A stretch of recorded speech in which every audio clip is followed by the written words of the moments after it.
எப்பவுமே இந்த வாஷிங் மிஷினில் துணி போடுறதாகட்டும், அப்புறம் நைட்டு வந்து மோட்ரு ஃபில் பண்ணி வைக்கிறதாகட்டும், அதெல்லாம் நைட்டே வந்து பார்த்துடணும். ஏன்னா, அப்போ தான் நம்ம கொஞ்சம் ஃப்ரீயாக இருப்போம். ஆறாமற வந்துட்டு பார்த்துக்கலாம்.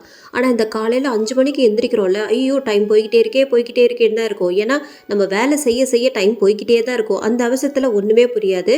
இன்றைக்கி அதே மாதிரி தான். தண்ணி சுத்தமாக வரல. அரிசியெல்லாம் கழுவலாம் போயிட்டு பார்த்தா, தண்ணி சுத்தமாக வந்துட்டு வரவே இல்லை. சரின்ட்டு மோட்ரு போட்டால் தண்ணியே வந்துட்டு வரவே இல்லை பைப்பில் திரும்பவும்.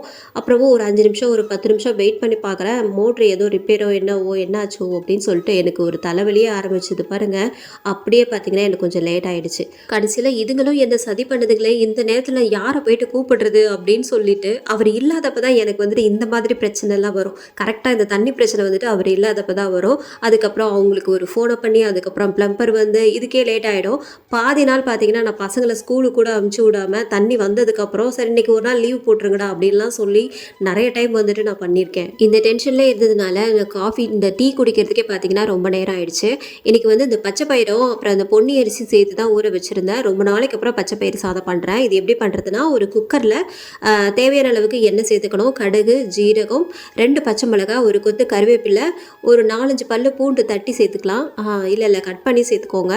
கூடவே ஒரு 15லேருந்து 20 சின்ன வெங்காயம் சேர்த்துட்டு நல்லா சின்ன வெங்காயம் வந்துட்டு கொஞ்சம் நேரம் வதங்கினதுக்கப்புறமா ஒரு 2 தக்காளி, உப்பு, தேவையான அளவுக்கு மஞ்சத்தூள் இது எல்லாத்தையும் சேர்த்துட்டு நல்லா மிக்ஸ் பண்ணி விட்டுட்டு இதை மூடி போட்டு வச்சிட்டிங்க அப்படின்னா தக்காளி சூப்பராகவே வதங்கிடும். இது கூடவே சாம்பார் பொடி ஒரு 1.5 டேபிள் ஸ்பூன் சேர்த்துட்டு நல்லா மிக்ஸ் பண்ணிக்கோங்க.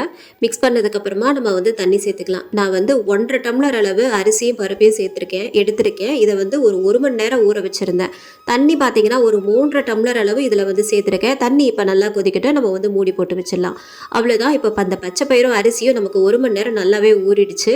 இப்போ இதை எல்லாத்தையும் குக்கரில் சேர்த்து உங்களுக்கு வந்துட்டு எந்த அளவுக்கு விசில் வேணுமோ நீங்கள் வந்துட்டு விட்டுக்கலாம். நான் வந்து ஒரு 3-4 விசில் வந்துட்டு விட்டுருந்தேன். இன்னைக்கு சீக்கிரமாக எழுந்தும் வேலையே ஓடல. அதனால் இந்த பச்சை பயிர் சாதம் வந்துட்டு ஈஸியாகவே முடிஞ்சிருச்சு தான். ஆனாலும் இதுக்கு சைட் டிஷ் எல்லாமே சாப்பிட முடியாதுல்ல. அதுவும் இவனுங்க சாப்பிடவே மாட்டானுங்க. முட்டை ஏதாவது வச்சு கொடுத்துடலான்னு பார்த்தா முட்டை 2 நாளும் பார்த்தீங்கன்னா முட்டை தான். சரி, அதனால் இன்னைக்கு வந்து ஏதாவது பொரியல் பண்ணியே ஆகணுமே சொல்லிட்டு தான் இந்த 2 உருளைக்கிழங்கு மட்டும் தான் இருந்தது. அதை வந்து பொரியல் பண்ணி கொடுத்து விட்டுட்டேன். உருளைக்கிழங்கு அப்படின்னா எதுவுமே சொல்ல மாட்டானுங்க. அவனுங்களே வந்துட்டு சாப்பிட்ருவானுங்க. பச்சை பயிர் சாதம் பார்த்தீங்கன்னா அவ்வளோ ஒரு சூப்பராக வந்தது. அந்த குக்கரை திறந்த உடனே அவ்வளோ ஒரு வாசனை. கண்டிப்பாக வந்துட்டு ட்ரை பண்ணி பாருங்கள். பசங்க 2த்தையும் அமுச்சு விட்டதுக்கு அப்புறமா தான் இந்த துணி எல்லாம் ரிலாக்ஸாக காய வச்சுட்டு இருந்தேன். நாளைக்கு ஒரு வீடியோவில் பார்க்கலாம். அது வரைக்கும் பாய்.